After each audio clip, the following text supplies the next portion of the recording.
अस्सलाम वालेकुम नाज़रीन, एक महती और चहकती सुबह के साथ मैं हूं आपका मेज़बान हन्नान बुखारी और मैं हूं फातिमा नासिर। सिटी एट 10 में आपको खुशामदीद कहते हैं। उम्मीद करती हूं कि आप लोग सब खैरियत से हैं और अपना बहुत बहुत ख्याल रखें। एक चीज़ जो कि मैं हमेशा कहती हूँ, हमेशा याद रखें, काइंडनेस के साथ पेश आएं। हो सकता है आपकी कोई छोटी सी बात, कोई छोटा सा एक्शन किसी और का दिन जो कि शायद मुश्किल में या परेशानी में गुजरा उसको आसान कर दे। तो हमेशा हमेशा याद रखें, लाजमी तौर पे काइंडनेस के साथ पेश आएं। बिल्कुल आप ठीक कह रही हैं। और आज खास तौर पे नाज़रीन हम ताजरों के हवाले से गुफ्तगू करेंगे। फैसलाबाद के छोटे ताजिर जो हैं वो काफ़ी मुश्किलात से दो चार हैं। घंटाघर के 8 बाज़ारों की बात की जाए तो वहाँ पर ट्रैफिक का निज़ाम धर्म भरा नज़र आता है, पार्किंग का कोई सिस्टम मौजूद नहीं है, और इंक्रोचमेंट तजावज़ात के हवाले से बात की जाए तो सर फहरिस्त भी फैसलाबाद के घंटाघर के 8 बाज़ार नज़र आते हैं। इसके साथ साथ वहाँ पे बिजली की तारों का बहुत बड़ा मसला है जो कि हल होने का नाम ही नहीं ले रहा। उसके लिए फेस्को हुकाम को क्या करना चाहिए, ताजरों की क्या डिमांड्स हैं, और सिक्योरिटी तहफ़्फ़ुज़ात के हवाले से भी ताजर काफ़ी परेशान नज़र आते हैं। ख़ास तौर पे रेल बाज़ार की अगर बात की जाए, क्योंकि गोल्ड मार्केट वहाँ पे मौजूद है, गोल्ड मार्केट वहाँ पे होने की वजह से अक्सर औकात वहाँ पे चोरी और डकैती की वारदातें भी पेश आई हैं, जिसकी वजह से ताजरों का ये कहना है कि गवर्नमेंट की तरफ से जो है वो सिक्योरिटी प्रोवाइड की जाए। इन तमाम तर इशूज़ के हवाले से आज खास तौर पर गुफ्तगू करेंगे, और हमने अपने शो के अंदर दावत दे रखी है हमारे सीनियर रिपोर्टर फजील अहमद को। तो फजील, वेलकम करते हैं आपको शो के अंदर, और बड़ी प्यारी मुस्कुराहट के साथ आज वेलकम कर रहे हैं हमें। तो क्या कहेंगे फजील, अगर घंटाघर के 8 बाज़ारों की बात करें, मसाइल इतने ज़्यादा हैं कि हम वक्तन फ़वक्तन उनको उजागर भी करते रहते हैं, स्क्रीन पे भी दिखाते हैं, कुछ हल हो जाते हैं लेकिन कुछ फिर जूं के तूं होते हैं। जूं के तूं रहने वालों में से सबसे बड़ा मसला तो पार्किंग का है, फिर इंक्रोचमेंट आ जाता है।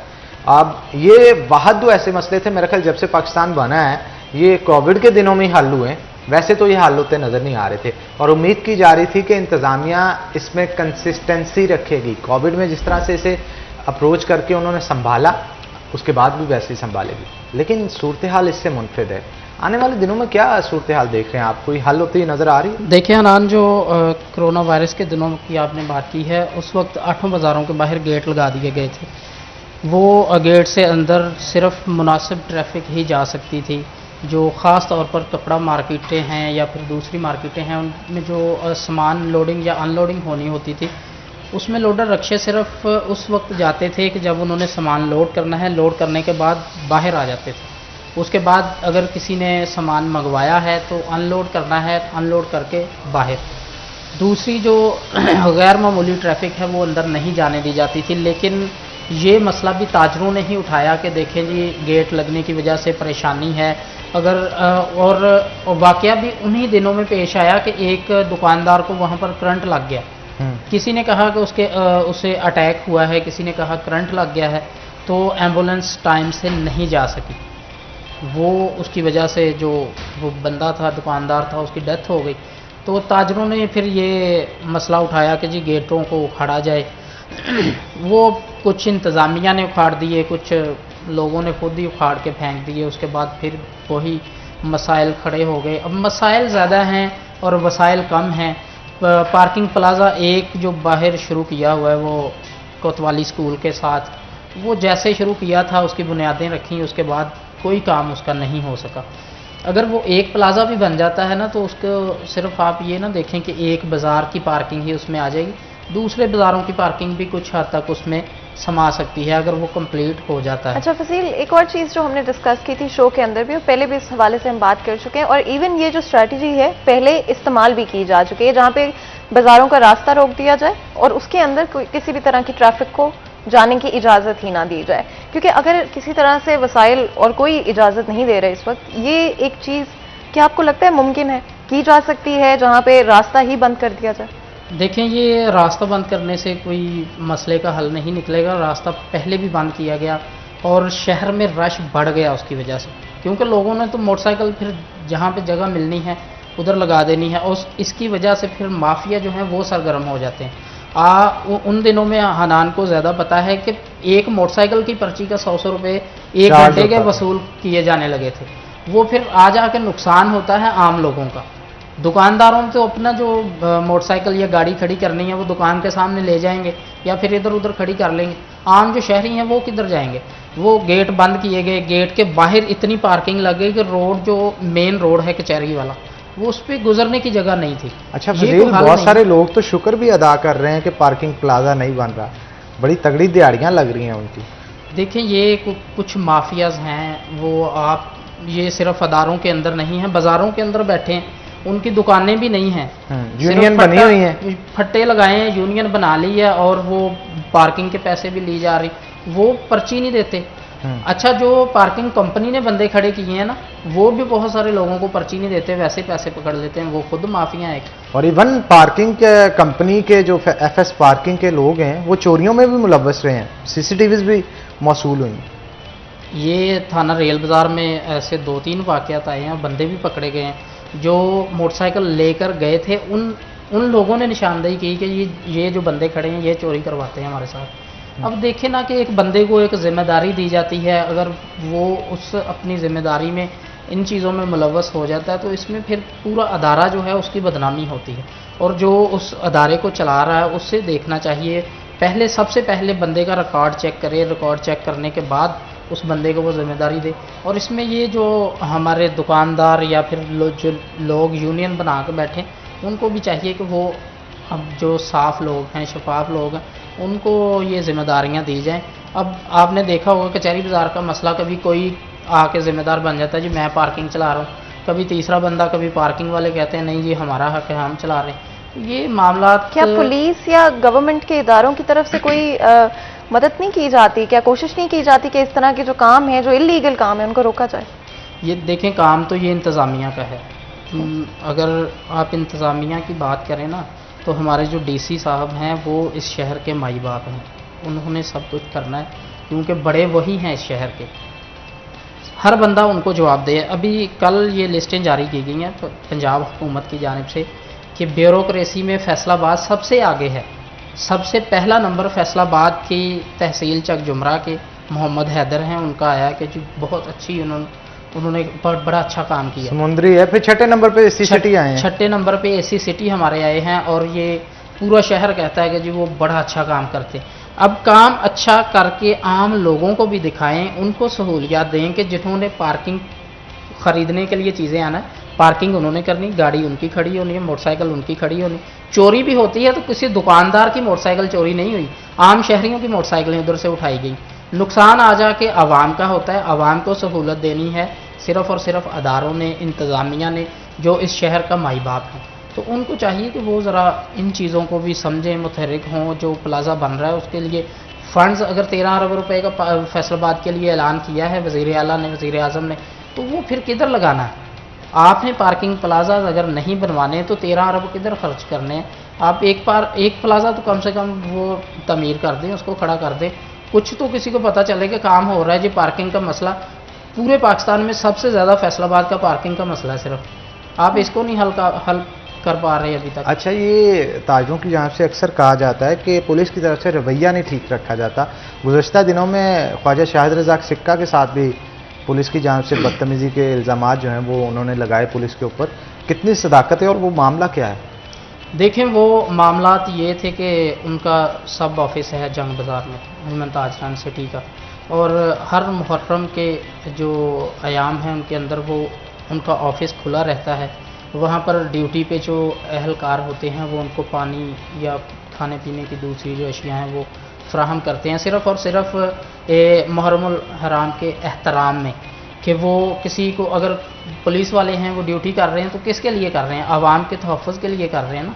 तो उनको पानी पिला दिया, या फिर जो उधर अज़ादारान हुसैन आते हैं उनको पानी दे दिया। वो अपनी एक ड्यूटी समझते हैं, हर साल वो ऐसे करते हैं, अकीदत है ना, अकीदत है उनकी। और ख्वाजा शाह रज़ाक सिक्का वो मुहर्रम के दिनों में 2-3 दफ़ा विज़िट करते हैं बाज़ार का, और वो अपने मामला देखते हैं कि मेरी तंजीम का यहाँ पर ऑफिस है, हमने ये चीज़ें देनी हैं, क्या चीज़ें प्रोवाइड हो चुकी हैं।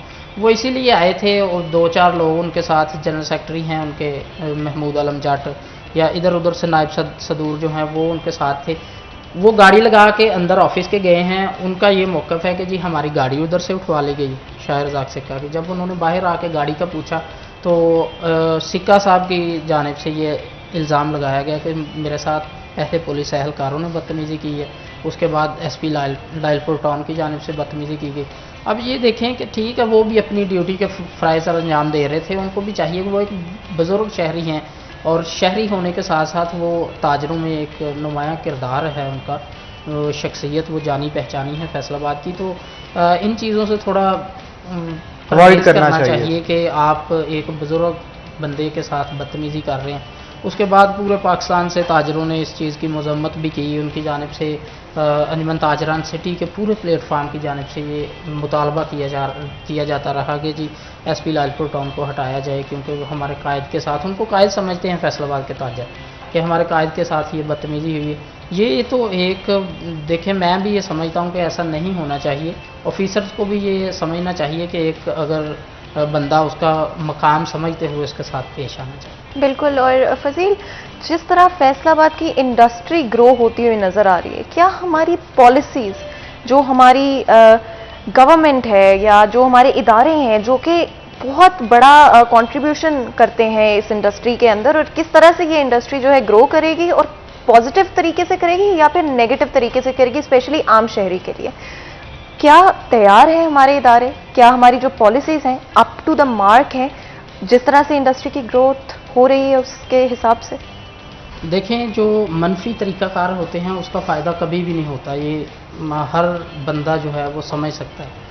हर चीज़ में आपको मुस्बत किरदार अदा करना पड़ता है। और अभी हमारी जो ख़ास तौर पर टेक्सटाइल एक्सपोर्ट है वो बहुत ऊपर गई है, बहुत ग्रो हुई है, लेकिन उसके लिए भी ताजर जो हैं या फिर जो हमारे एक्सपोर्टर्स हैं उनके कुछ तहफ़्फ़ुज़ात हैं। वो कहते हैं कि जी हमारे साथ बैठकर स्टेक होल्डर्स को साथ लेकर फ़ैसले किए जाएं।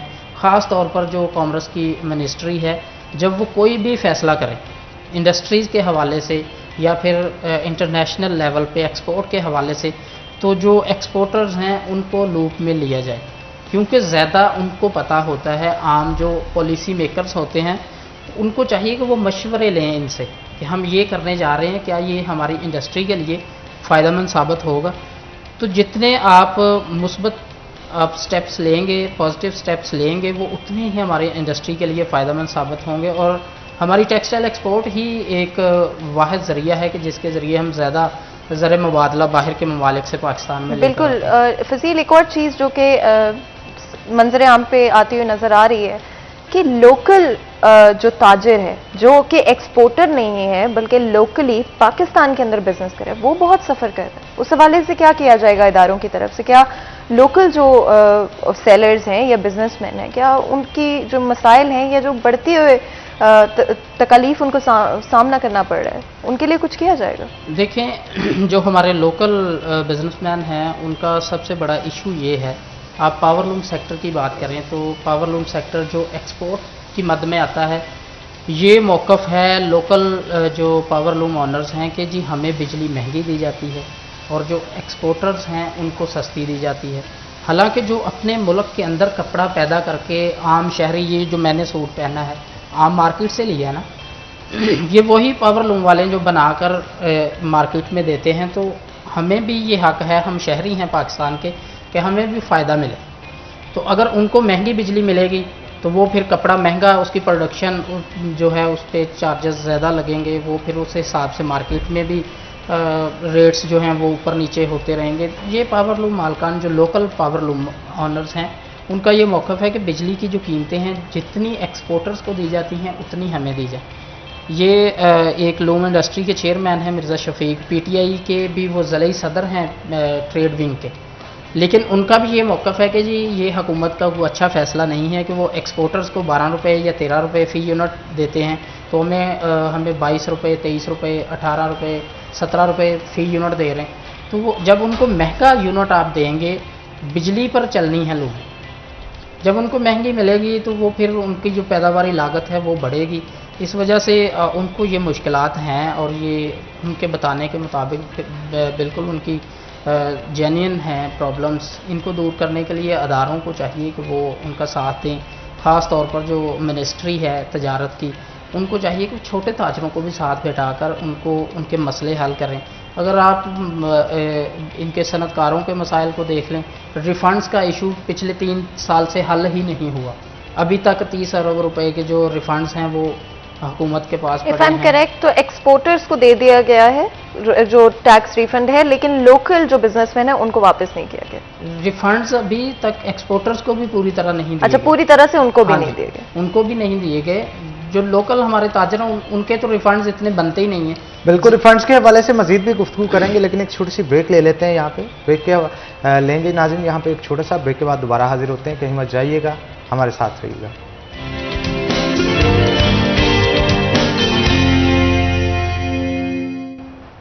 वेलकम बैक सिटी एट 10 में एक दफ़ा फिर आपको खुशामदीद कहते हैं। तो जो ये ऑफकोर्स आज हम ताजरों के मसाइल के हवाले से बात करें, फैसलाबाद की बात करें, तो हम लोगों ने इंडस्ट्री में बहुत बूम देखा है, बहुत ग्रोथ देखा है, लेकिन क्या हमारी गवर्नमेंट, क्या हमारे इदारे तैयार हैं इस सक्सेस के लिए, और क्या उनकी पॉलिसीज मैच कर रही हैं जो इंडस्ट्री की ग्रोथ हो रही है उसके साथ? एनवायरनमेंट एक बहुत बड़ा इशू बनता हुआ नजर आ रहा है। फजील हमारे साथ हैं।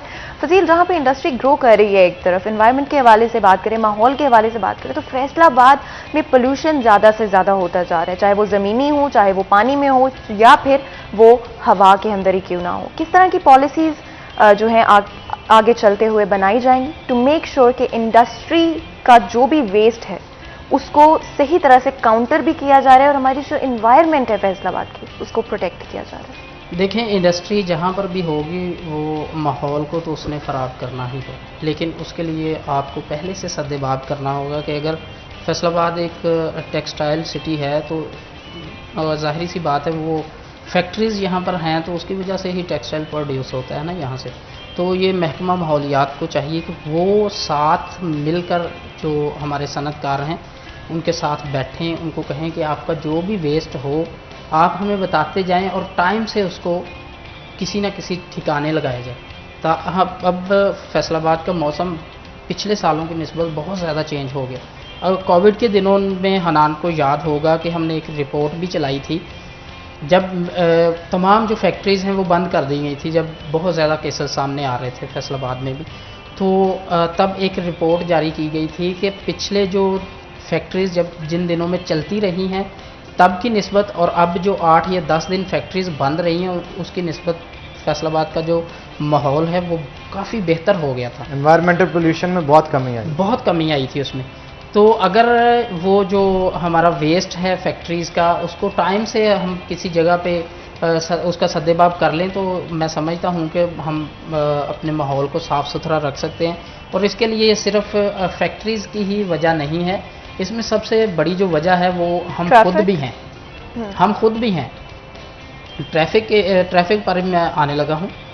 अगर देखें हमारी गाड़ी है वो धुआं छोड़ रही है तो हमें चाहिए कि बर वक्त उसका मैकेनिक को चेक करवाएं, उसको ठीक करवाएं, क्योंकि गाड़ी तब ही धुआं छोड़ती है जब उसमें कोई ख़राबी आती है। तो हमने ये भी देखा है कि अक्सर मोटरसाइकिलों वाले जो हैं वो खुद मोटरसाइकिल के सिलेंसर में या उसमें मोबाइल डलवाते हैं कि जी ये ज़्यादा धुआं छोड़े, शौकीन होते हैं और उनको ये खबर नहीं होती कि जो ये धुआं छोड़ रहा है हमारा मोटरसाइकिल ये हमारे माहौल को ख़राब कर रहा है। तो शहरियों को भी अपनी जिम्मेदारी निभानी होगी इसके साथ साथ। अच्छा फजील, यान शॉर्टेज के हवाले से गुफ्तगू करते हैं। पिछले दिनों बड़ा रोना रोया गया पूरी मार्केट की तरफ से, यान शॉर्टेज है और प्राइस ऊपर जा रही है, ये हो रहा है वो हो रहा है। क्या अभी भी ये शॉर्टेज मौजूद है, और अगर ख़त्म हुई है तो क्या ये इसके पीछे कोई मोनोपोली, कोई ग्रुप था जिसने शॉर्टेज की? देखें, अभी आप अगर कहें ना कि शॉर्टेज ख़त्म हो गई है, वो ख़त्म नहीं हुई। सबसे पहले तो पाकिस्तान के अंदर जो कपास की प्रोडक्शन है वो कम हो गई। कपास से ही हमारा धागा बनता है, कपड़ा बनता है। जब कपास की फसल की जगह पे आप गन्ना उगाना शुरू कर देंगे तो वो फिर आपको आने वाले दिनों में शॉर्टेज का सामना तो करना पड़ेगा। एक चीज़ को आप वैसे ही उसकी पैदावार पे ही उसको बंद कर देते हैं तो वो तो फिर सामना करना ही पड़ना था, क्योंकि 40 लाख बेल कम हुई थी पाकिस्तान में जब पहले साल कपास की जो फसल है उसकी जगह पे गन्ना उगाया गया। उसका शॉर्टेज रही धागे की, लेकिन अभी भी आप अगर कहें कि शॉर्टेज ख़त्म हो गई है तो ख़त्म नहीं हुई। कुछ माफियाज़ हैं उन्होंने स्टॉक कर लिया धागा कि जी इसकी शॉर्टेज आएगी, महंगा होगा, हम फिर बेचेंगे। लेकिन आने वाले दिनों में हुकूमत को सोचना होगा कि अगर कपास की और पैदावार कम होती गई तो हमारा जो मुल्क है पाकिस्तान टेक्सटाइल एक्सपोर्ट के हवाले से पहचाना जाता है, तो उसमें फिर बहुत सारी मुश्किलात का सामना करना पड़ेगा। आपको इंडिया धागा नहीं देता, पहले दुबई के ज़रिए आ रहा था, फिर उन्होंने टोटली पाबंदी लगा दी है इंडिया ने एक्सपोर्ट पे, धागे की एक्सपोर्ट पे, सिर्फ़ और सिर्फ इस वजह से कि पाकिस्तान दुबई के रास्ते से भी ना ख़रीदे, क्योंकि कोरोना वायरस के दिनों में इंडिया बंद था, बांग्लादेश बंद था, हमारे कंपटीटर वही हैं इस खित्ते के, वो बंद थे, उसकी वजह से पाकिस्तान की एक्सपोर्ट ऊपर गई है। हुकूमत ने कोई ऐसी पॉलिसीज़ नहीं दी थी कि पाकिस्तान की एक्सपोर्ट अप हो जाती, सिर्फ़ और सिर्फ जो हमारे कंपटीटर हैं वो इंटरनेशनल मार्केट ने उनसे ख़रीदारी बंद कर दी थी, क्योंकि कोरोना के उधर केसेस ज़्यादा थे, पाकिस्तान में कम थे। तो पाकिस्तान को ऑर्डर्स मिल रहे थे, ऑर्डर्स पूरे नहीं हो रहे थे, और एंड पे हुआ ये कि धागे की शॉर्टेज जो है उसकी वजह से फिर सनतकार फट पड़े। उन्होंने कहा जी हमें धागा नहीं मिल रहा, हम क्या करें, हमने तो ऑर्डर्स पकड़े हैं, हमारे रेट्स तय हो चुके हैं। अब जब वो एक्सपोर्ट करते हैं तो वो एक दफ़ा धागा एक्सपोर्ट करेंगे, इंपोर्ट करेंगे, इंपोर्ट करने के बाद उस पर ड्यूटीज़ देंगे, इंपोर्ट करने के बाद माल तैयार करके दोबारा एक्सपोर्ट करेंगे, तो वो फिर उनके लिए कोई फ़ायदा मंद नहीं था। ड्यूटीज़ ख़त्म की गई हुकूमत की जानिब से, लेकिन वो वक्त गुजर गया। अब आगे का सोचना ये है कि जो कपास की फसल आप जो कपास का ख़ास तौर पर खिता था ये जनूबी पंजाब वाला, उस पर दोबारा कपास की फसल उगानी चाहिए। और एक बात ये भी आपको पता होगी, कपास की फसल की जगह पे एक दफ़ा जब गन्ना जिस खेत में लग जाता है ना, गन्ने को काश्त करने के बाद 1 या 2 सीज़न तो वहाँ पर कपास नहीं हो सकती, क्योंकि वो जो गन्ने की फसल है वो बहुत ज़्यादा ज़मीन की ताकत लेती है, और कपास को चाहिए होती है ज़मीन फुली ज़रखेज़ हो जाए, नरम ज़मीन उसको चाहिए। तो जब आपने गन्ना उगा लिया तो अब आपको 1-2 साल तो लगेंगे, अगर गवर्नमेंट ने ये पॉलिसी बना ली कि जहाँ पर कपास पहले उगाई जाती थी वहाँ पर कपास ही लगाई जाए। हुआ ये कि हमने गन्ना लगा लिया, लेकिन चीनी की हमें फिर शॉर्टेज का सामना है। क्या कौन सी पॉलिसीज़ हैं हुकूमत की? ये समझ से बाहर है कि अगर आप कहते हैं कि जी हम गन्ना ज़्यादा लगाएंगे, चीनी को एक्सपोर्ट करेंगे, चीनी को एक्सपोर्ट कहाँ करेंगे जब अपने मुल्क में पूरी नहीं हो रही, तो एक्सपोर्ट का क्या फ़ायदा? जब आपके मुल्क में किल्लत पैदा हो जाती है फिर आप इंपोर्ट करने पे लग जाते हैं, वो तो डबल कीमतों में पड़ती है आम आवाम को। ये पॉलिसीज़ बेहतर करने की ज़रूरत है हुकूमत। बिल्कुल। और फजील, आपको शायद आइडिया होगा कि स्पेशली जो हम यूरोपियन कंट्रीज़ की बात करते हैं या यूनाइटेड किंगडम की बात करते हैं, तो वहाँ पे पाकिस्तान से जो बने हुए कपड़े होते हैं उनको हाईली रिगार्ड किया जाता है और बड़े एक्सपेंसिव रेट्स के ऊपर, यानी कि अच्छे खासे प्रॉफिट के साथ जो सेल भी किया जाता है, जिसकी वजह से हमारे पास एक कंपेटिटिव एज है, जस्ट बिकॉज जो क्वालिटी तैयार की जाती है चाहे वो महंगी होती है, लेकिन अच्छी क्वालिटी की चीज़ें जो है पाकिस्तान से, कई दफ़ा आपको मेड इन पाकिस्तान का लेबल जो है चीज़ों पे मिलता है वहाँ पे। इस कंपेटिटिव एज का इस्तेमाल करते हुए क्या फैसलाबाद के जो एक्सपोर्टर्स हैं, इस स्पेशली ये जो डायनामिक है, ये जो इंडस्ट्री है, क्या इसमें एक कंपेटिटिव एज जो है या अपनी एक जो बोलते हैं एक जो यूनिकनेस क्रिएट नहीं कर सकते? देखिए, ये पाकिस्तान की जो यहाँ से चीज़ें बनकर बाहर जाती हैं वो यूरोपियन कंट्रीज़ में पसंद की जाती हैं, उसकी ही वजह से पाकिस्तान के जो रेट्स हैं वो दूसरे ममालिक की निस्बत थोड़े ज़्यादा होते हैं। और कुछ कंट्रीज़ ऐसी हैं जो इंडिया और बांग्लादेश से इसलिए माल उठा लेती हैं कि उनको वो, अगर फ़र्ज़ करें पाकिस्तान से $5 में वो एक शर्ट ले रहे हैं, एक मिसाल दे रहा हूँ मैं, तो अगर इंडिया उनको कहे कि जी आप $4.5 से हमारे से ले लें, तो वो फिर इंडिया को प्रेफर करते हैं। सिर्फ़ और सिर्फ एक्सपोर्ट जो पाकिस्तान की अगर ऊपर जाती है तो क्वालिटी की वजह से जाती है, क्योंकि ये क्वालिटी में कंप्रोमाइज़ नहीं करते, और इंटरनेशनल मार्केट में अगर आपने कंपटीशन में आना है तो आपकी क्वालिटी ही आपको ऊपर लेकर जाती है। तो जो फैसलाबाद के सनतकार हैं, बहुत सारे सनतकार हैं जो कि ख़ास तौर पर हौज़री का माल एक्सपोर्ट होता है यूरोपियन कंट्रीज़ में, तो वो सिर्फ़ और सिर्फ क्वालिटीज़ की वजह से ही उनकी जो प्रोडक्शन है वो वहाँ पर ली जाती है। तो इसमें अगर आप बेहतरी की बात करें तो बेहतरी और लाई जा सकती है, लेकिन अगर हुकूमत की जानिब से मराद दी जाएँ इंडस्ट्री को, तो वो उनकी प्रोडक्शन पे अगर लागत कम आएगी ना, तो वो फिर कम्पीट कर सकते हैं अपने जो कंपटीटर जो इस खित्ते के अंदर बांग्लादेश और इंडिया, क्योंकि वो भी दोनों कंट्रीज़ जो हैं वो ज़रई मुल्क हैं, वो भी उनका भी बहुत ज़्यादा जो रकबा है वो ज़राअत पर मुश्तमिल है, और ख़ास तौर पर जो टेक्सटाइल की अगर बात की जाए तो वहाँ पर भी अच्छी खासी प्रोडक्शन होती है, एक्सपोर्ट उनकी भी बहुत अच्छी है टेक्सटाइल की।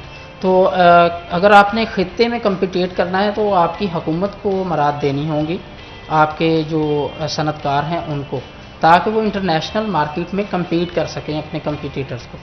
बिल्कुल आप ठीक कह रहे हैं फजील। कुछ आर्ट बाज़ारों के हवाले से भी मज़ीद गुफ्तगू कर लेते हैं। तारों का बड़ा अहम मसला है वहाँ पे, उसे हल नहीं किया जा रहा है। फेस्को का क्या स्टांस है इस चीज़ के ऊपर? देखें, जो मसाइल जिसका मसला होता है हल उसने करवाना होता है, जिसने हल करना है वो तो उसके पास को जाकर उसे बताए। तो फिर मुझे नहीं लगता कि आज तक कोई ताजरों ने इस पे स्टैंड लेकर फेस्को से ये मुतालबा किया हो कि जी हमारा बाज़ारों का ये मसला तो हल करें। ट्रांसफार्मर चेंज कर दें, हमारा ट्रांसफार्मर वोल्टेज कम आ रहे हैं, हमारे एसी नहीं चल रहे, वो तो होना ही होना है। वो जब बंद हो गया खुद ब खुद उन्होंने आके चेंज कर देना। आपका जो मसला तारों का, ताजर इस पे बोलते तो बहुत हैं, लेकिन आप जाके उनको तो बताएं। अब नए फेस्को के चीफ आए हैं, वो इस पे मजीद भी गुफ्तगू करते हैं तफसील के साथ, लेकिन एक छोटी सी ब्रेक के बाद, ब्रेक का वक्त हो गया। तो नाज़रीन यहाँ पे एक ब्रेक लेंगे, ब्रेक के बाद दोबारा हाजिर होते हैं। कहीं मत जाइएगा, हमारे साथ रहिएगा।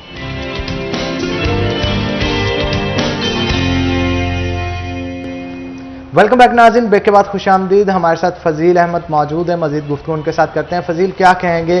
ब्रेक पे जाने से पहले घंटाघर के जो फेस्को की मसाइल हैं उसके ऊपर डिस्कशन हो रही थी, तो तारों का मसला कब हल किया जाएगा?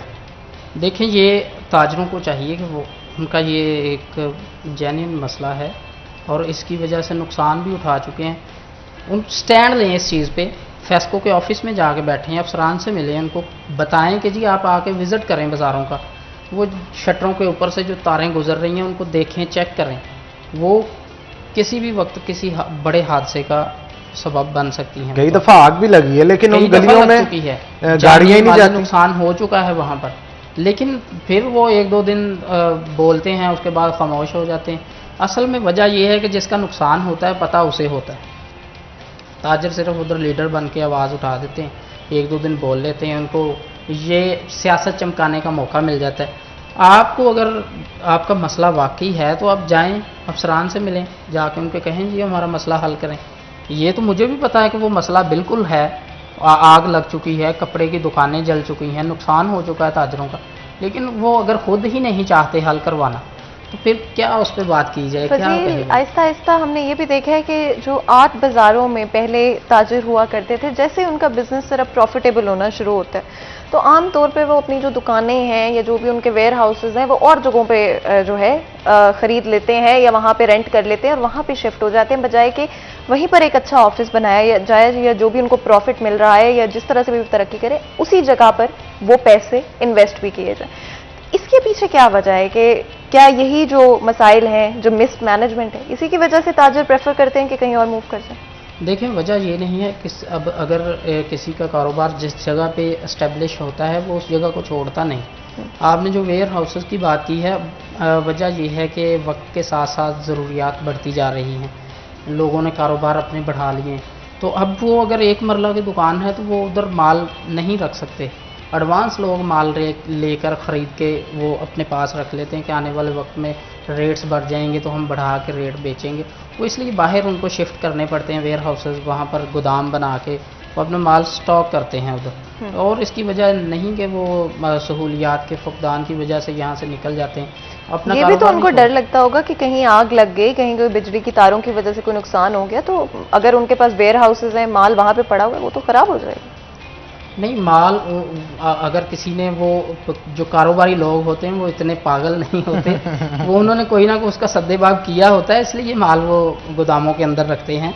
ये नहीं कि वो साल उधर माल रख लें, 2 करोड़ का माल खरीदा और ख़राब कर लिया, ऐसे करने लगे तो 6 माह में तो हर चीज़ ख़त्म करके अपने घरों को चले। असल में फजील मैं ये इसलिए मेंशन कर रही हूँ क्योंकि इन मसाइल की वजह से ना सिर्फ ओवरऑल जो है एक मिसमैनेजमेंट क्रिएट होती है, लेकिन क्योंकि रिसेंटली अभी जब मानसून की बारिशें हुई थी तो इस तरह के बहुत सारे लोग हैं, हाँ बड़े ताजिर जो होंगे, जो बड़े शॉपकीपर्स होंगे या जिनकी काम जो है काफ़ी अरसे से चल रहे हैं, वो ज़रूर उनके लिए मुमकिन होगा कि वो अपना जो वेयर हाउस है वो दूर कर ले या किसी न किसी तरह के इंतजाम। मैं आपको वजह ये भी बता देता हूँ कि उसकी वजह ये होती है कि अब FBR ने जो सेल ऑफ पॉइंट का इशू उठाया ना, उसकी वजह से भी अपनी दुकान के साथ वो छोटी दुकान ही रखते हैं कि अगर ये 1000 फीट के करीब चली गई तो इस पर लागू हो जाना टैक्स। वो फिर बाहर जाकर गोदाम बना लेते हैं और FBR को कहते हैं कि जी आप सिर्फ वर्किंग एरिया को काउंट करें, अगर तो ये आपके सेल ऑफ पॉइंट में आता है तो हम पे लगा दें, नहीं आता तो ना लगाएं। इसकी ये भी वजह टैक्सेस से बचने के लिए भी ये काम किए जाते हैं। इसका और कोई इतना नहीं है कि, और जगह भी आप देख लें 8 बाज़ारों के अंदर अगर आप विज़िट करें तो इतनी इतनी दुकानें हैं जिसके अंदर माल उन्होंने रखा है, वो बेच रहे हैं और स्पेस नहीं उधर तो वो इतना माल रख सकें।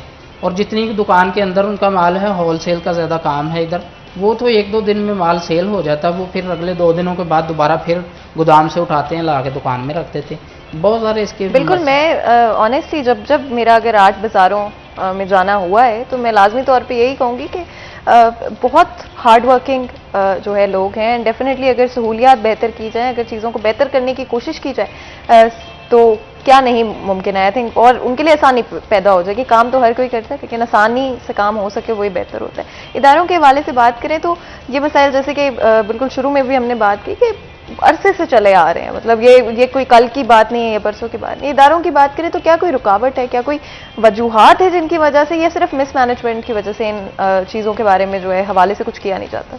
देखें, ये सारी चीज़ें जो हैं वो मिसमैनेजमेंट भी इसकी वजह होती है। कुछ लोगों के उसमें मफादात होते हैं। जैसे आप अगर देख लें, इंक्रोचमेंट की बात करें ना, तो जो रेहड़ियाँ लगाई जाती हैं बाज़ारों के अंदर, दुकानों के बाहर, उसमें मफादात होते हैं दुकानदार के भी, उसके बाद जो अदारे हैं उसके अमले के भी। आप ये एक फ़र्ज़ करें, ये दुकान है, मैं ये सामने फट्टा क्यों लगने दूंगा अपनी दुकान के? तो मेरी दुकान में रुकावट आ रही है ना, मैं तब ही लगने दूंगा जब मुझे उससे कुछ आएगा। उसके बगैर तो आप मोटरसाइकिल जाकर खड़ी करें किसी दुकान के बाहर, दुकानदार कहेगा आगे करो, थोड़ी इधर ना खड़ी करो। और इस वजह से लड़ाइयाँ भी होती हैं 8 बाज़ारों में। ये मोटरसाइकिल खड़ी करने लगा था, नहीं खड़ी करने दी, इस वजह से लड़ाई हो पड़ी। दुकानदारों के भी उसमें दुकानदारों का भी मुफाद है। इसके अलावा दुकानदार कहते हैं कि जी वो कारपोरेशन वाले लगाते हैं, वो आके पैसे लेते हैं, सारे वो मिल जुल के ही काम करवाते हैं। और आखिर में अगर कारपोरेशन वालों से पूछा जाए, वो कहते हैं जी दुकानदार लगवा रहे हैं, दुकानदार कहते हैं ये लगवा रहे हैं, मिल के दोनों ही लगवा रहे होते हैं। और इल्ज़ाम, यानी ये काउंटर जो कचहरी बाजार में लगते हैं, इनसे पैसे वसूल किए जाते हैं? पैसे आप एक काउंटर का 50 से 70 हज़ार रुपये तक वसूल किया जाता है। छोटा काउंटर वो 2-3 फीट का जो होता है, अगर आप बड़ा काउंटर लगाएं तो वो 1-1.5 लाख से ऊपर पैसे लेते हैं दुकानदार। अब मुझे ये बताएं कि इतने से काउंटर का अगर किसी को 50,000 एक माह का मिल रहा है तो वो पागल है, वो नहीं लगने देगा। ये तो इंतज़ामिया को, हमारी इंतज़ामिया को, ऑपरेशन तो आपने बहुत कर लिए शहर में, कचहरी बाज़ार का ऑपरेशन आपसे हुआ नहीं अभी तक, वहाँ से इंक्रोचमेंट ख़त्म नहीं हुई, वैसे ही पट्टे लगते हैं। मोटरसाइकिलें आधी जगह तो मोटरसाइकिलें ले जाती हैं, जो फुटपाथ बचता है आम लोगों के पैदल गुजरने के लिए, वहाँ पर फट्टे लगे हैं। और फट्टे एक नहीं लगा, जो ऊपर फुटपाथ है दुकान के बाहर उधर भी फट्टा लगा है, जो नीचे टाइल लगी है उस पर भी फट्टे लगे हैं। 2-2 फट्टे एक दुकानदार ने लगवाए, तो वो कौन लगवा रहा है, किसकी ईमान पे लग रहे हैं? आप अगर देखें, एक इदारा है वो लगने देगा तो दुकानदार लगाएगा ना। अगर आप जाके दुकानदार को कहें देखें जी ये कानून की खिलाफ वर्जी है, आप ये नहीं लगा सकते, तो दुकानदार की इतनी ज़रूरत नहीं कि वो किसी अफसर के सामने डट जाए कि नहीं मैंने लगवाना है। ऐसे नहीं होता। ये अदारों को चाहिए कि वो सख्ती करें, शहर को साफ़ सुथरा बनाना, साफ़ सुथरा रखना, जितनी जिम्मेदारी एक शहरी की है उससे ज़्यादा जिम्मेदारी अफसरान की है। तो सिक्योरिटी के हवाले से भी अगर बात करें फजील, तो कोई बेहतरी होती हुई नज़र आ रही है? अगर 8 बाज़ारों के जो सराउंडिंग एरियाज़ है, कई दफ़ा लोग शहर से बाहर से शॉपिंग करने आते हैं और बजाय के कोई चीज़ें लेकर जाएं जो कि आगे जाके उनको मुनाफा दे सके, वहाँ पर अपनी जो कमाई होती है, जो सेविंग्स होती हैं उनकी ज़िंदगी भर की, वो वहाँ पर फैसलाबाद में आके गवा देते हैं। तो इस हवाले से कोई कुछ चीज़ें बदलती हुई नज़र आ रही है? 8 बाज़ारों का सिक्योरिटी रिस्क जो है वो बहुत बड़ा है। कैमरास लगाए गए थे CCTV, और ये जो मास्टर प्लान था फैसलाबाद का, उसके अंदर ये शामिल था कि घंटाघर के जो 8 बाज़ार हैं वहाँ पर रोज़ाना की बुनियाद पर आपको पता है अरबों का कारोबार किया जाता है। बिल्कुल, अरबों रुपए की ट्रांजैक्शंस वहाँ पर होती हैं। सबसे एशिया की सबसे बड़ी सूत्र मंडी वहाँ पर है। 8 बाज़ारों में। और ये सूतर मंडी का ये भी कहा जा रहा है कि इसे बाहर शिफ्ट किया जाए, इसके पीछे क्या चक्कर? देखें, सूतर मंडी का तो अगर बाहर कोई आप मुनासिब जगह दे देते हैं उनको तो फेडमिक का कहा जा रहा है, फेडमिक में हो जाए, ये बहुत अच्छी बात है, लेकिन उन लोगों ने अपना एक सेटअप वहाँ पर बना लिया हुआ है सूतर मंडी वालों ने। उसका सेटअप ये नहीं कि उनका माल उधर पड़ा नहीं होता उनका, उनके ऑफिसेज ही उधर हैं। वो ऑफिसेज अगर आप फेडमिक में उनके कर देंगे तो वो अच्छे तरीके से उधर डीलिंग हो जाएगी और उधर सिक्योरिटी भी अच्छी है, उधर सिक्योरिटी रिस्क भी नहीं रहेगा। तो 8 बाज़ारों का सिक्योरिटी रिस्क बहुत ज़्यादा है। कैमरा CCTV वहाँ पर लगाए गए थे, हर बाज़ार को कैमरा जो है वो कवर करता था, लेकिन वो एट दी एंड हुआ ये कि कैमरास उखाड़ दिए गए, टूट के सिस्टम नीचे से ख़राब हो गया। किसी को पता नहीं, पैसा लगाया गवर्नमेंट ने, उसके बाद चेक ही नहीं किया उसको, मेंटेनेंस नहीं की गई, मेंटेनेंस की वजह से वो सारा कुछ ख़राब हो गया। और एट दी एंड वो सिक्योरिटी रिस्क फिर शहरियों और ताजरों के लिए है। पुलिस हमारी ऐसी है कि अगर आप कॉल करते हैं तो वो आधे घंटे बाद आती है, तब तक पता ही नहीं चलता कि कौन था इधर, क्या करके किधर चला गया।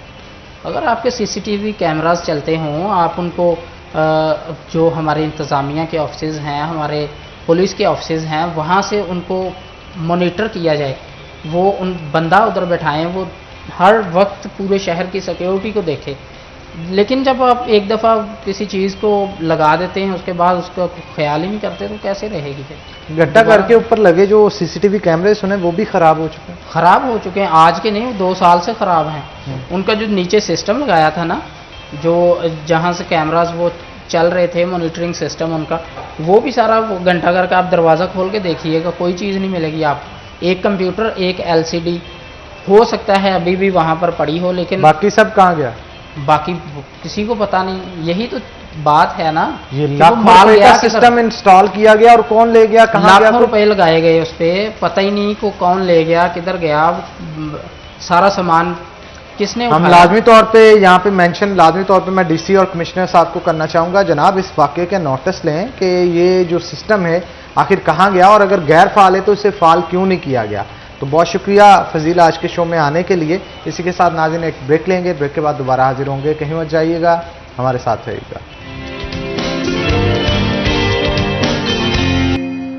वेलकम बैक सिटी एट 10 में आप लोगों को एक दफ़ा फिर खुशामदीद कहते हैं जी। अगर बात करें फैसलाबाद के हवाले से, तो फैसलाबाद के जो भी मसाइल हैं, हम अपनी रिस्पॉन्सिबिलिटी समझते हैं कि हमें उनको डिस्कस करना है, हमें चीज़ों को बेहतर करने की कोशिश करनी है। इसीलिए आज हमने बहुत ही ख़ास मेहमान को इनवाइट किया है, जिनके साथ बात करेंगे फैसलाबाद की वेस्ट मैनेजमेंट के हवाले से। फैसलाबाद जहाँ पे इतना डेवलप्ड है, एक तरफ इतनी चीज़ें बेहतर होती हुई नज़र आ रही है, आपको शॉपिंग मॉल्स नज़र आ रहे हैं, एक तरफ बड़ी सड़कें बनती हुई नज़र आ रही है, अंडरपास बनते हुए नज़र आ रहे हैं, वहीं पर दूसरी तरफ अगर देखें तो वेस्ट मैनेजमेंट जो है वो फैसलाबाद में किसी भी तरह से बेहतर होती हुई नज़र नहीं आ रही है। चीज़ें वहीं की वहीं खड़ी हैं, पब्लिक की तरफ से मसाइल हैं, गवर्नमेंट की तरफ से मसाइल है, रिसोर्सेज की कमी।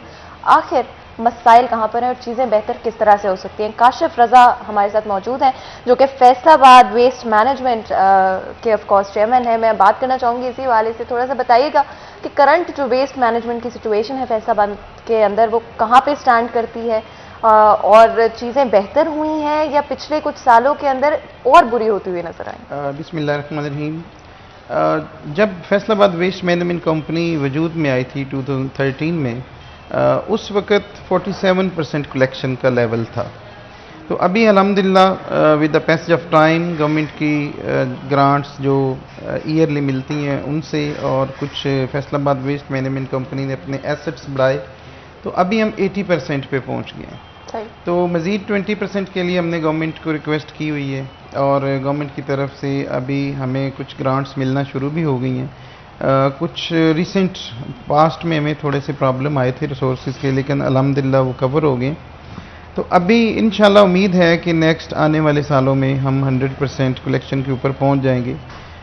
कुछ इशू इसलिए भी पैदा हुए कि पहले हमारे पास 144 यूनियन काउंसिल्स थी, फिर 157 कर दी गई, और अभी 169 यूनियन काउंसिल्स हैं। तो जैसे जैसे सिटी का एरिया बढ़ता जाता है, लेकिन इस हिसाब से रिसोर्सेज नहीं बढ़ते। तो हम किसी भी एरिया को अर्बन डिक्लेयर कर देते हैं, लेकिन उसके साथ एक वन टाइम ग्रांट लिंक होनी चाहिए, लेकिन वो ग्रांट लिंक नहीं की जाती। तो हमें जो अपने एग्जिस्टेंस रिसोर्सेज हैं, इनके अंदर है कि काम करना पड़ता है। अच्छा काशिफ साहब, आपने कहा कि रिसोर्सेज 80% हो गए। 80% रिसोर्सेज के साथ भी मैं बहुत सारे हलके हैं जो कि फिंगर टिप्स पे मैं आपको गिनवा सकता हूँ, इस वक्त इंतहाई बुरी हालत में मौजूद है। नरवाला रोड, अगर आप अमीरपुर बाईपास की तरफ जानब जाएं, अभी भी रोड, मेन रोड के ऊपर कूड़ा क्रिकेट के ढेर लगे हैं। रात को जब बसें वहां से हैवी ट्रैफिक गुजरती है तो शहरियों का कहना है मेन रोड पे 4-4 फुट जो कूड़े के ढेर लगे हैं उसकी वजह से ट्रैफिक हादसा पेश आते हैं और बदबू और ताफुन अलग से पहुंचता है। सरगोदा रोड का बहुत सारे इलाके हैं, समुंदरी रोड, जंग रोड, और इसके साथ साथ अगर आप सत्याना रोड की बात करें, वहां पे भी कई कई लोकेशंस के ऊपर कूड़े के ढेर जो है वो देखने को मिलते हैं। अब जड़ामला रोड पे भी कूड़े के ढेर मौजूद है। अब इन कूड़े के ढेरों की वजह से जो रहायशी कॉलोनियां वहां पे मौजूद होती है, बदबू और ताफुन वहां पे भी फैल रहा होता है, और वहां पे बदबू और ताफुन फैलने से वबाएं भी बहुत सारी फूट रही होती हैं। और एक तो ये मसला है, दूसरा मसला हम डिस्कस करेंगे, ये जो आपके मुलाजमीन हैं आए दूसरे दिन एहतजाज कर रहे होते हैं जिला कौंसिल चौक के अंदर के उनको तनख्वाहें नहीं मिली, 80% के करीब जाने के बावजूद भी उनको तनख्वाहें क्यों नहीं दी जाती? ये दो मुख्तलिफ सवालात हैं, बारी बारी मैं चाहता हूं आप इनका जवाब। मैं पहले सवाल का जवाब देना चाहूँगा। जो मकामात आप बता रहे हैं, हमें एक चीज़ ध्यान में रखनी चाहिए कि फैसलाबाद वेस्ट मैनेजमेंट कंपनी की एक लिमिट है। उस लिमिट के बाद अगली जो यूनियन काउंसिल या टाउन कमेटी है वो शुरू हो जाती है। तो जो आपने जिक्र किया चकेरा अड्डा का आपने जिक्र किया है नाड़वाला रोड के ऊपर, तो वो फैसलाबाद वेस्ट मैनेजमेंट कंपनी की हदूद में शामिल नहीं, लेकिन इसके बावजूद हम उसको मंथली या 2 महीने के बाद उसको फिर भी क्लियर करवाते हैं। वहाँ पे हमने एक स्ट्रिक्ट एक्शन भी लिया था रिसेंट पास्ट के अंदर। तो हमने उधर 13-14 जो लोग थे जिन्होंने उधर भैंसें रखी हुई हैं और वो उसका गोबर वगैरह उसके ऊपर फेंकते थे, उनके खिलाफ FIR भी दर्ज करवाई थी और वो मुकदमा अभी भी चल रहा है। तो इसी तरह जड़ावाला रोड के ऊपर जो मक्कुआना है उसके करीब कचरे के ढेर होते हैं, वो भी फैसलाबाद वेस्ट मैनेजमेंट कंपनी की हदूद में नहीं आता, बल्कि वो टाउन कमेटी मक्कुआना बन चुकी है उसकी हदूद में आता है। तो ये इशू हमें देखना चाहिए कि कौन सी हदूद हमारी है। अपनी लिमिट से बाहर जाके भी हम काम कर रहे हैं। मसलन हम अब कमालपुर इंटरचेंज है वो हमारी हदूद में नहीं आता था, लेकिन अभी हम वहाँ तक भी काम करते हैं ताकि लोग जो मोटरवे से उतरते हैं उनको एक खुशगवार एहसास हो कि हम किसी साफ़ सुथरे शहर में आ गए।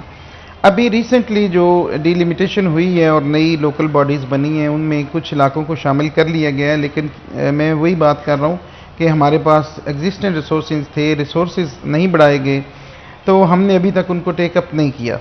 तो अभी हमने इस बजट में उनके लिए बजट रखा हुआ था, वो हमें गवर्नमेंट की तरफ से जो है वो रिसीव हो गया है। तो इंशाल्लाह इस साल में वो इलाके भी फैसलाबाद वेस्ट मैनेजमेंट कंपनी की जुरिस्डिक्शन में शामिल कर लिए जाएंगे और वहाँ पे भी बेहतर सफाई आपको देखने में मिलेगी। बिल्कुल। और सेकंड क्वेश्चन आपका था किस हवाले से, ये जो मुलाजमीन एहतजाज कर रहे थे सर। अच्छा, इसमें मैं आपको बताता चलूँ कि जो हमारी ग्रांट होती है वो होती है हर 3 महीने के बाद क्वार्टरली रिलीज़ होती है। मसलन जो बजट हम पूरे साल का गवर्नमेंट को बना के देते हैं वो सारे का सारा इकट्ठा नहीं मिलता हमें, तो वो क्वार्टरली हमें रिलीज़ किया जाता है। तो उसमें कुछ इश्यूज होते हैं, लाइक लास्ट टाइम कोरोना की वजह से हमें टाइमली ग्रांट नहीं मिल सकी, क्योंकि जो लाहौर के अंदर मैं समझता हूँ तकरीबन कोई 50-60 ऑफिसर्स के साइन होते हैं तब जाके ग्रांट रिलीज़ होती है। उसमें फिनांस डिपार्टमेंट भी शामिल है, लोकल गवर्नमेंट डिपार्टमेंट भी शामिल है और हमारा AG डिपार्टमेंट भी शामिल है, अकाउंटेंट जनरल का जो ऑफिस है। तो उसमें सारी हायरार्की के पास फाइल मूव होती है और वापस आती है। कोरोना की वजह से 50% पे सारे दफातर काम कर रहे थे, तो जो फाइल 2 दिनों में निकलनी चाहिए थी वो हफ्ते में जाके निकली, तो वो थोड़ी हमारी लेट हो गई थी सैलरीज, लेकिन हमने फिर वो नेक्स्ट मंथ ही डबल सैलरी पे कर दी थी। लेकिन यहाँ पे मैं एक चीज़ का क्रेडिट आप लोगों को लाजमी देना चाहूँगा, कोरोना के दिनों के अंदर जब कोई उस क्वारंटाइन सेंटर में नहीं जा रहा था तो फैसलाबाद वेस्ट मैनेजमेंट के जो मुलाजमीन थे वो फ्रंट फुट पे खड़े थे, तो उसके लिए उनको सल्यूट है। क्या गवर्नमेंट की तरफ से कोई इनिशिएटिव लिया गया ऐसा कि उनको कोई इंसेंटिव्स दिए गए हों इस चीज़ की मद के अंदर कि आपने कोई एक्स्ट्रा जाके काम किया और अपनी जान को जोखिम में डाल के काम किया, ये भी कहा जाए तो गलत ना होगा? जी बिल्कुल, ये वो दौर था जब आई थिंक डॉक्टर्स भी अंदर जाने से कतरा रहे थे, कोई और महकमा इवन पुलिस और बाकी डिपार्टमेंट्स भी वो उस 4 दीवारी के बाहर थे।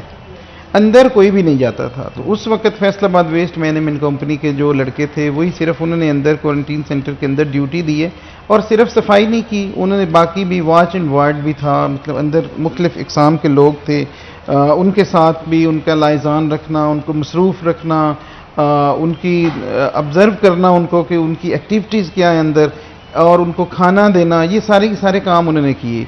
तो हमने, हमारे बोर्ड के चेयरमैन हैं डिप्टी कमिश्नर साहब, तो हमने फिर डिसीजन लिया, तो हमने उनको जितने दिन जिस बंदे ने भी जॉब की थी वहाँ पे अंदर, तो उसको हमने 2000 पर डे के हिसाब से उसको इंसेंटिव दिया। ये आपने अपनी तरफ से दिया था या गवर्नमेंट की बेस में? ये गवर्नमेंट की तरफ से पॉलिसी हमारी अपनी थी, सही। फैसलाबाद वेस्ट मैनेजमेंट कंपनी की, और हमने अपनी तरफ से लेकिन कंपनी बाकी की आपको तरफ से गवर्नमेंट की तरफ से सपोर्ट किया गया, और डेफिनेटली इस तरह की और इंसेंटिव्स होंगे तो लोग और बढ़ चढ़ के एक दूसरे के लिए और एक दूसरे की मदद करने के लिए काम करेंगे। एक और चीज़ जो कि फैसलाबाद में नज़र आती है वो डस्टबिन्स की कमी है, यानी कि गार्बेज कैंस की कमी आपको नज़र आती है। अगर कई जगहों पे गार्बेज कैंस फॉर एग्जांपल लगा दिए जाएं तो क्या आवाम के लिए बेहतर नहीं होगा, आवाम के लिए आसानी नहीं होगी? जहाँ पे अगर आपको ऑफकोर्स अगर आपको कोई जगह नज़र नहीं आ रही, कोई डस्टबिन ही है ही नहीं मौजूद जहाँ पे आप चीज़ को डिस्कार्ड कर सकते हो, तो आप डेफिनेटली उसको सड़क पे ही फेंक देंगे। अगर वो डस्टबिन में डाली भी जाती हैं तो जाकर एक ढेर लगा लिया जाता है, जो बाद में जो है उसको जिस तरह से भी क्रश किया जाता है या आग लगा दी जाती है। तो ये कहाँ पे जो है डिस्कनेक्ट है आवाम के बीच में और वेस्ट मैनेजमेंट के बीच में? किस तरह से आवाम के साथ क्या कम्युनिकेशन बेहतर करनी चाहिए, आवाम को आगाही देनी चाहिए या सहूलियात बेहतर करनी चाहिए? अच्छा देखें, इसमें दो किस्म के इश्यूज हैं। एक हमारे डस्टबिन हैं, जो छोटे डस्टबिन हैं, वो हमने काफ़ी कमर्शियल एरियाज़ के अंदर लगाए भी हैं। अब हर चीज़ हम अगर गवर्नमेंट की तरफ देखते रहेंगे कि गवर्नमेंट हमें प्रोवाइड करेगी, तो गवर्नमेंट के पास इतने वसाइल नहीं होते। इस वक्त भी गवर्नमेंट सिर्फ 7 शहर जिनके अंदर वेस्ट मैनेजमेंट कंपनीज बनी हुई हैं, सिर्फ उनकी सफाई के लिए जो सिटी एरिया की हद तक है, गवर्नमेंट कम से कम 20 अरब रुपया जो है वो इसके ऊपर लगा रही है। आप खुद देखें कि 20 अरब में अगर आप डेवलपमेंट के काम करना चाहें तो आप 4-5 अच्छे लेवल के हॉस्पिटल बना सकते हैं।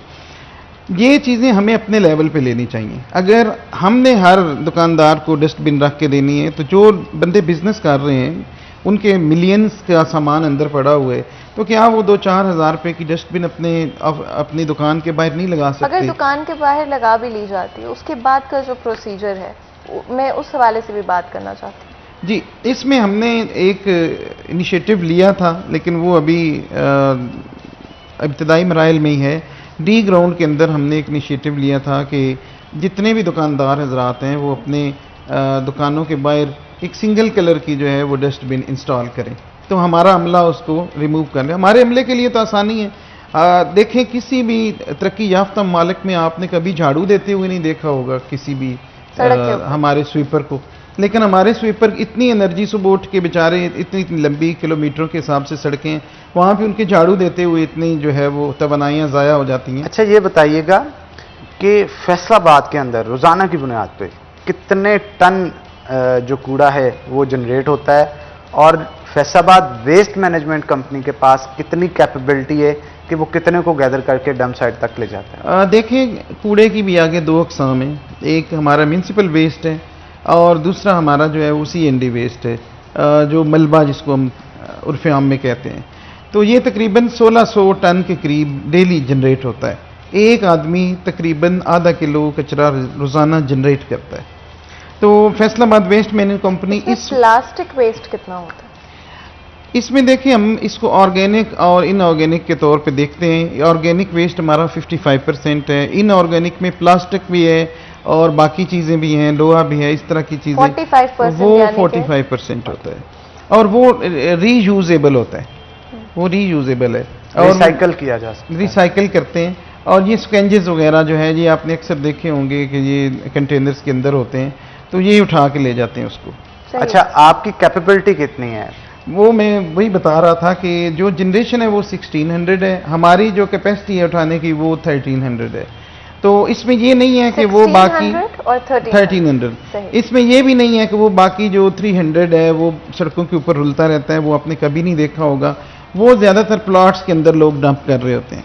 तो उसमें फिर हम एक स्पेशल कैंपेन चला के, जैसे लोगों की शिकायत आती हैं या हम खुद देखते हैं, तो अपनी मशीनरी लगा के उसको फिर वन टाइम हम किसी शहरी रिहायशी जो है अपनी कॉलोनी में या अपने घर के करीब कहीं पे कोई इस तरह का कूड़े का जो ढेर है उसको उठवाना चाहे या आप लोगों को इन्फॉर्म करना चाहे, तो किस तरह से आपको इन्फॉर्म करें?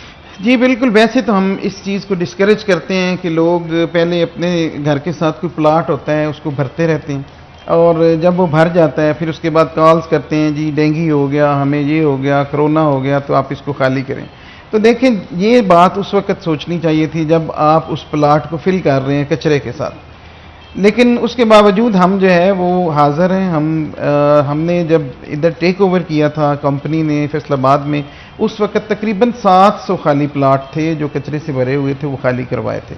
अभी भी कई इलाकों में मौजूद हैं और हम गाहे बगाए उनको खाली करते रहते हैं, लेकिन लोग उसको दोबारा भर देते हैं। काशिफ साहब, 3 लाख टन रोज़ाना की बुनियाद पे जो वेस्ट नहीं उठाया जाता, आप ही ने बताया, महीने का देखा जाए 90 लाख टन, 90 लाख टन, नहीं 300 टन, चलो 300 टन को भी अगर देखा जाए, एक महीने का देखा जाए, तो ये काफ़ी ज़्यादा कूड़ा बन जाता है जो कि रोड्स के ऊपर पड़ा रहता है। अगर वेस्ट मैनेजमेंट कंपनी उसे उठाती भी है, इसके बावजूद भी ये बहुत ज़्यादा है। इसके लिए कोई स्ट्रेटजी होनी चाहिए, क्योंकि आने वाले दिनों में मामला तो मज़ीद संगीन होते चले जाएंगे।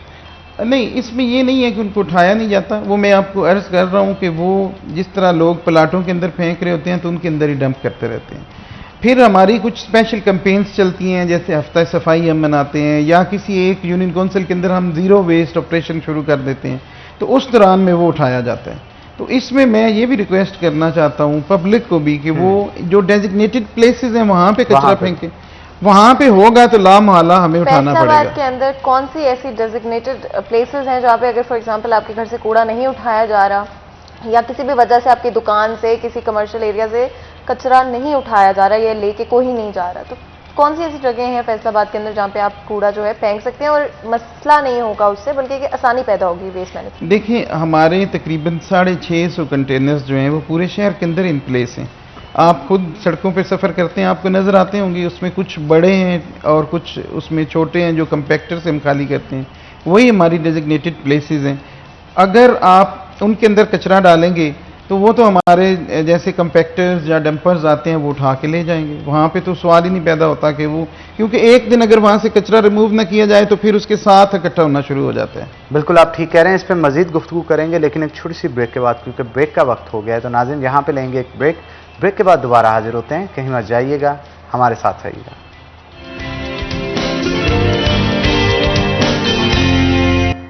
वेलकम बैक नाज़रीन, ब्रेक के बाद खुश आमदीद। फैसलाबाद वेस्ट मैनेजमेंट कंपनी के हवाले से गुफ्तगू कर रहे थे, और इसकी वजह से जो दरपेश मसाइल हैं शहरियों के, वो किस तरह से हल किए जाएंगे, उस हवाले से भी गुफ्तगू कर रहे हैं। हमारे साथ काशिफ साहब मौजूद हैं जो कि CEO हैं फैसलाबाद वेस्ट मैनेजमेंट कंपनी के। तो जनाब, दोबारा से गुफ्तगू का आगाज़ करते हैं। पोश एरिया से हट के अगर फैसलाबाद शहर के कुछ ऐसे इलाकों पे फोकस किया जाए जो कि ज़रा मोहल्ला टाइप है, जिनके अंदर कुकियाँ वाला, चकेरा, कलीम शेद पार्क, गुलाम अहमदाबाद, या इसके अलावा आप सतियाना रोड पे या समुंदरी रोड की कॉलोनियों में, या इनसाइड सिटी अगर देखा जाए, अंदरून शहर के इलाके जो हैं देखा जाए, वहाँ पे ना तो डंप करने के लिए कोई जगह मौजूद है कूड़े को, और ना ही कंटेनर्स रखे जाते हैं। इसकी वजह से भी बहुत सारी मुश्किलात का सामना करना पड़ता है, और शहरी बतौर शहरी उनको जो जिम्मेदारियां अदा करनी चाहिए वो भी करते माजरत के साथ नज़र नहीं आते। क्योंकि मैंने यहाँ बहुत सारी जगह ऐसी भी देखी हैं कि सीवरेज सिस्टम जहाँ पे ब्लॉक होता है, शहरियों की तरफ से ही कूड़ा शापर में बांध के जो है उसके अंदर फेंका गया होता है, जिसकी वजह से वो ब्लॉकेज का सामना फिर करना पड़ता है। तो इस हवाले से क्या कहेंगे कि गवर्नमेंट को इसके लिए कोई मज़ीद फंड्स दरकार करने चाहिए आवाम को, ताकि आपकी कंपनी वहाँ पे कंटेनर्स लगा सके, और इसके अलावा जो शहरी जिनको तकलीफ उठा के दूर दराज के इलाकों में जाके कूड़ा फेंकना पड़ता है, उनके लिए कोई सहूलत हो सके। अच्छा देखें, कभी भी developed areas under develop area के साथ मुकाबला नहीं कर सकते। जैसे ही वो एरियाज डेवलप होंगे, वहाँ पे सफाई का मेयार भी बेहतर हो जाएगा। अभी वहाँ पे पक्की गलियाँ तक नहीं हैं, वहाँ पे सीवरेज सिस्टम नहीं है, आप वहाँ पे वो जो डिज़ायर्ड लेवल है क्लीननेस का वो नहीं ला सकते आप जितनी मर्जी मेहनत कर लें। तो वो अभी रूरल एरियाज़ हैं, वहाँ पे लोगों ने जानवर रखे हुए हैं। बल्कि एक दफ़ा मुझे याद है कि हमने ज़ीरो वेस्ट ऑपरेशन शुरू किया, ये नड़वाला के करीब एक आबादी थी, तो वहाँ पे हमने गोबर उठाना शुरू किया, तो औरतें आके गोबर के ऊपर बैठ गई। उनने कहा, जी हमने गोबर नहीं उठाने देना, ये तो हमारा ईंधन है, आप उठा के ले जाएंगे तो हमारे तो चूल्हे बंद हो जाएंगे। तो अगर इस तरह का रवैया हमें पब्लिक की तरफ से देखने को मिलेगा, तो आप खुद सोचें कि हम वहाँ पे जो आप लेवल एक डिज़ायर कर रहे हैं क्लीनिनेस का, जो सिविल लाइन के एरिया में है, जो मदीना टाउन में है, जो समनाबाद में है, वो वहाँ पे नहीं आ सकता। और एक लेवल ऑफ अवेयरनेस भी है, यानी कि आगाही, जो कि बहुत ज़रूरी है। अगर बहुत सारे ऐसे एरियाज़ हैं पाकिस्तान के अंदर, फैसलाबाद के अंदर भी, जहाँ पे लोगों को अवेयरनेस नहीं है, उनके पास आगाही नहीं है, उनके पास वो इन्फॉर्मेशन नहीं है जो कि ज़रूरी है। किस तरह से इस एक हर्डल को बेहतर किया जा सकता है, स्पेशली ये चीज़ कि लोगों के पास जो अवेयरनेस नहीं है और उनको आगाही नहीं है, जिसकी वजह से वो शायद उनको पता भी नहीं है कि वो किस तरह से जो है गंदगी में या कूड़ा जो है वेस्ट में वो इजाफा करें। अच्छा, हमारे फैसलाबाद वेस्ट मैनेजमेंट कंपनी के अंदर एक डिपार्टमेंट है, कम्युनिकेशन डिपार्टमेंट। तो उसका काम ही लोगों को आगाही देना है। उसके हेड हैं हमारे मुतीब बेग साहब हैं, डिप्टी मैनेजर कम्युनिकेशन। तो इनके अंडर ये सारा अमला काम करता है। डेली बेसिस पे ये मुख्तलिफ जो हैं इलाके उनको विज़िट करते हैं, शॉप्स पे जाते हैं, लोगों के घरों में जाते हैं, कॉर्नर मीटिंग्स करते हैं, फ्लायर्स बांटते हैं, स्टीमर्स लगाते हैं। अब आप देखें, मैंने एक आके प्रोग्राम शुरू किया था ज़ीरो वेस्ट ऑपरेशन, कि एक यूनियन काउंसिल में हम ओवर एंड अबव अपने रिसोर्सेज डिप्लॉय करते थे। दूसरी यूनियन काउंसिल से हम फॉर द टाइम बीइंग बंदे निकाल के अपने वर्कर्स वहाँ पे लगाते थे, और एक दिन में हम पूरी यूनियन काउंसिल को साफ कर देते थे। फिर हम हर घर में जाके वो फ्लायर भी देते थे, उनको बताते थे कि ये हमने अब कचरा साफ कर दिया है, आपका जो एरिया है वो बिल्कुल साफ है।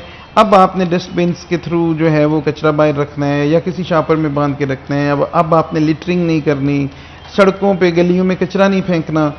लेकिन आप देखें, मेरे ख्याल में शाम के वक्त 12 घंटे अभी पूरे नहीं गुजरे होते, तो आप उन गलियों में जाएं तो दोबारा कचरा ही भरा होता है। रिस्पॉन्स जो है वो कोई रिस्पॉन्स है लेकिन बहुत कम, नेग्लिजिबल है। अभी उस लेवल पे नहीं है कि हम कहें कि बहुत फ़र्क पड़ गया। जो पढ़े लिखे इलाके हैं, जो एरियाज़ हैं, डेवलप्ड एरियाज़ हैं, वहाँ पे आप देखें वहाँ पे रिस्पॉन्स बेहतर है। तो अभी हमने एक और भी फिर सिलसिला शुरू किया फ़ाइन करने का। तो अभी हम कुछ ऐसे एरियाज़ भी हैं जहाँ पे हम कमर्शियल एरियाज़ में फ़ाइन कर रहे हैं, डी ग्राउंड में हम फ़ाइन करते हैं, 8 बाज़ारों में फ़ाइन करते हैं। कि जब अब देखें, फैसलाबाद वेस्ट मैनेजमेंट कंपनी का काम तो शहर की सफाई कर देना, सड़क साफ़ कर देना। आप घरों में भी सफाई करते होंगे। आप जब सफाई कर लें और एक बच्चा आके फिर वहां पे कुछ गिरा दे तो फिर आपको गुस्सा तो आता है। जब अपना घर साफ, तो जब हमने एक शहर साफ कर दिया, एक सड़क साफ कर दी, और उसके बाद एक बंदे ने आके अपनी दुकान साफ की और बाहर कचरा फेंक दिया, तो उसमें हमारा क्या कसूर है? अच्छा, ये बताइएगा कि फैसलाबाद वेस्ट मैनेज कंपनी को फैसलाबाद की आबादी के लिहाज से और यूनियन काउंसिल्स जो ऐड कर दी गई हैं उस हिसाब से कितने अमले की कमी का सामना है?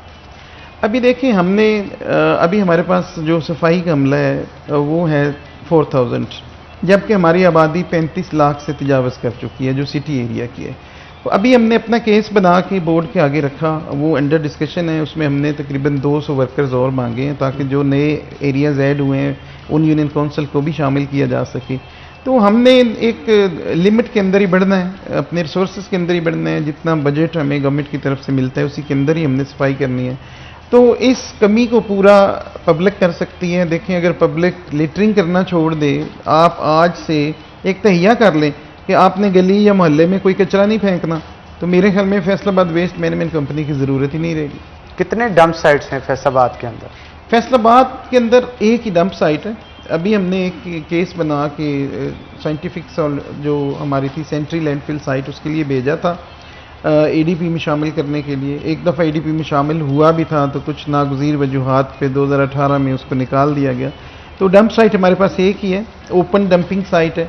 काशिफ साहब, कोई टेक्नोलॉजी को यूज़ किया जा रहा है डंपिंग साइट के ऊपर? क्योंकि बहुत सारी तरक्की याफ्ता ममालिक ऐसे हैं जो कि कूड़े को भी ज़ाया नहीं करते।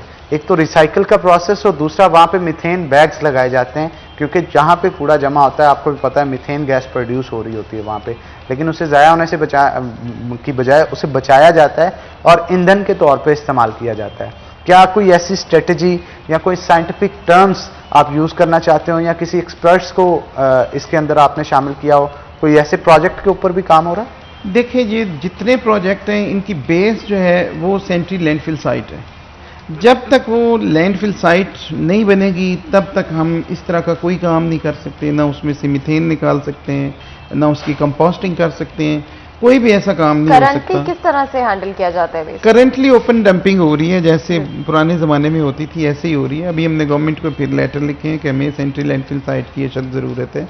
अगर सेंट्रल लैंडफिल साइट बना दी जाती है तो उसके बाद जो आप काम कह रहे हैं वो सारे के सारे उसमें किए जा आपने सकते प्लास्टिक के हैं, वो उसका हिस्सा होते हैं प्लान का। प्लास्टिक के हवाले से भी हम बात करते हैं, रीयूज़ किया जा सकता है, लेकिन क्या पाकिस्तान में रीयूज़ किया जाता है? ज़्यादातर हमें यही नज़र आता है कि अगर कोई प्लास्टिक वेस्ट है भी तो वो उसी तरह से पड़ा रहता है, उसका रीयूज़ जो है कहीं पे हो जाता है बट बहुत कम होता हुआ नज़र आता है। नहीं, ऐसे नहीं है बिल्कुल। यहाँ पे जो रीयूज़ होने वाली चीज़ें हैं वो ऑफ द रिकॉर्ड जो है स्केंजर्स निकाल के ले जाते हैं, वो कुछ भी नहीं छोड़ते। अच्छा। सिर्फ वही कचरा छोड़ते हैं जो उनके काम का नहीं होता। वो आपने अक्सर देखा होगा, बल्कि हमें तरस आ रहा होता है कि ये बच्चा जो है ये कंटेनर के अंदर घुसा हुआ है, और आप सुन के हैरान होंगे कि वही बच्चा जो है वो 2-2, 3-3 लाख रुपए का एक ट्रक बेच रहे होते हैं। अच्छा। तो वो उन पे कोई तरस करने वाली बात नहीं होती। हमें उन पे गुस्सा आता है कि वो हमारा सारे का सारा कचरा कंटेनर से निकाल के तो बाहर फेंक जाते हैं। अच्छा, तो यानी कि लेकिन प्लास्टिक जो है पाकिस्तान में रीयूज़ किया जा रहा है। प्लास्टिक से ही प्लास्टिक बैग्स को जो है बैन किया गया है, क्या उससे कुछ आसानी हुई है? क्योंकि पहले तो प्लास्टिक बैग्स का ही बहुत ज़्यादा कचरा हुआ करता था, हर जगह से आपने कुछ खरीदा तो 4 आपने वहाँ से 7 शॉपर भी उठा ली, और प्लास्टिक काफ़ी मुश्किल होता है कई दफ़ा वाइल्ड लाइफ के लिए, परिंदों के लिए, जानवरों के लिए, उनके कहीं ना कहीं अटक जाता है जिसकी वजह से उनको कोई ना कोई चोट लग जाती है, तो उस हवाले से कोई बेहतरी है चीज़ों में? देखें, प्लास्टिक बैग में जो हमारा डिपार्टमेंट है उसको भी प्रॉब्लम्स हैं। हम सफाई करते हैं, थोड़ी सी हवा चलती है, प्लास्टिक बैग सारे के सारे सड़क पे आ जाते हैं। मैं आपको बताता हूं कि अगर हम एक रोड की सफाई कर लें, आप सिर्फ 5-6 शॉपिंग बैग वहां पे फेंक दें तो ऐसे लगेगा जैसे इस रोड की सफाई नहीं। बिल्कुल सफाई नहीं। सेकेंडली, जो वासा का डिपार्टमेंट है उसको भी शॉपिंग बैग से जो है वो प्रॉब्लम्स हैं, वो सारे सीवरेज शॉपिंग बैग से बंद हो जाते हैं। तो मैंने जब इधर चार्ज लिया था आज से तकरीबन कोई 2.5 साल पहले एज चीफ एग्जीक्यूटिव ऑफिसर, तो मैंने गवर्नमेंट को काफ़ी लेटर्स लिखे थे शॉपिंग बैग पे पाबंदी के लिए। तो अल्हम्दुलिल्लाह अभी कुछ जगहों पे पाबंदी लग भी गई है। बड़े स्टोर्स पे आप जाके देख लें, बड़े स्टोर्स पे भी पाबंदी लग गई है। छोटी जो दुकानें हैं वहाँ पे भी अब शॉपिंग बैग जो है वो फैसलाबाद की हद तक ख़त्म कर दिया गया है। लेकिन हमें खुद भी एक हैबिट डेवलप करनी चाहिए। हम हर चीज़ के साथ शॉपिंग बैग मांगते हैं। अब मैंने अपनी आदत ख़त्म कर ली है। मैं अगर बाज़ार से कोई चीज़ लेता हूँ जो मैं हाथों में कैरी करके अपनी गाड़ी में रख सकता हूँ, तो अगर दुकानदार मुझे शॉपिंग बैग दे भी रहा होता है तो मैं उससे इनकार कर देता हूँ कि यार ये ज़ाया होगा, ये कचरा बनेगा, ये वेस्ट बनेगा।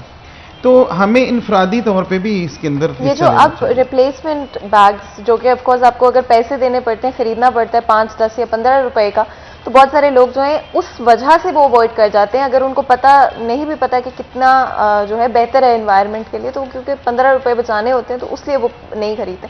जो बायोडिग्रेडेबल बैग्स इस्तेमाल किए जा रहे हैं डेफिनेटली बेहतर है, कितने बेहतर है?